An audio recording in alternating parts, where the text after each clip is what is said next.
everyone, my name is Irene Chen, and today I'll be presenting on understanding and designing for disaster preparation on social media. While past work has looked at social media usage for disaster management, there has been limited research on the role of social media for disaster preparation specifically. Our research aims to address this gap by exploring how we might design social media sites to help individuals and communities prepare for disasters.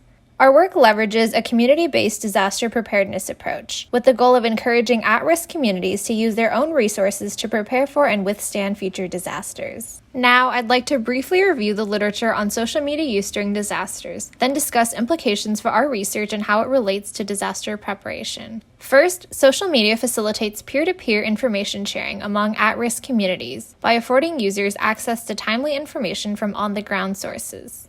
Second, social media transforms latent ties into weak ties and aids in disaster preparation by enabling users to seek support and access resources from their social networks. Third, social media encourages distributed cooperative work during disasters by helping users work together to detect, classify, and correct rumors. We suggest that social media will function similarly for disaster preparation, such that it would enable community members to search for and share information in real time, foster community resilience through the formation and maintenance of social capital, and allow users in geographically dispersed locations to contribute to the process of collective intelligence. For our study, we conducted 4 remote focus groups via Zoom. We recorded each focus group and transcribed them using Temi, an automated transcription software. Then we analyzed the data in 3 stages: open, axial, and selective coding. Each focus group consisted of 2 stages: exploratory research and a design workshop. First, we asked participants how they used social media to prepare for disasters, with the goal of identifying pain points and challenges in their existing user journey. Then, we showed participants screenshots from 3 different disaster management applications: Facebook, specifically Facebook's Safety Check feature, FEMA, and Emergency by American Red Cross. Here we have screenshots of the Emergency by American Red Cross application. For each application, we asked participants what they liked, what they disliked, and what they would want to change. We identified 4 main findings, which surfaced the role of social media as an information source and support network during disasters. First, participants preferred to crowdsource information from their social networks over official sources like news outlets. Social media affords users the ability to crowdsource information in real time, rather than waiting for information from official channels, which can often be sporadic or delayed. Our research confirms previous findings that peer recommendations may be perceived as more credible on social media. One potential explanation for this may be that users rely on different heuristic cues to make credibility judgments about information during disasters. Second, social media enables users to broadcast requests for support to their social networks. Social media supports the formation and maintenance of social capital, which prior research has linked to community resilience.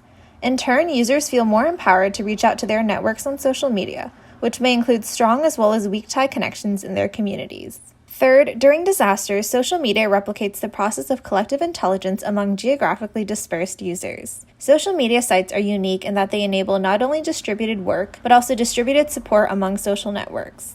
This surfaces the bridging function of social media in mitigating the constraints of geographical proximity during disasters. Fourth, participants distinguish between Twitter for one-way information sharing and Instagram and Facebook for two-way information sharing. Participants preferred sites like Facebook and Instagram for two-way information sharing because it was easier to exchange information and communicate with others in their social network. On the other hand, participants preferred sites like Twitter for one-way information sharing because it was easier to search for and aggregate information from different accounts. We also identified several recommendations to inform future research and design. Information availability. Because disasters are so time-sensitive, ensuring easy access to information is critical to decision-making. Leveraging familiar tools allows users to turn to their existing social networks to crowdsource information during disasters. Visual information. Visual information is easier to digest than long blocks of text, which is especially critical during disasters when users have a short attention span and need to find information quickly. The use of photos and videos can strengthen the perceived credibility of unofficial information sources on social media. Information overload. Our research suggests that too much information can cause more stress and anxiety and make decision-making more difficult for users. Limiting the amount of available information can reduce decision fatigue during disasters. Thank you all for listening. I've included my email and contact information below. Please do not hesitate to reach out if you have any questions.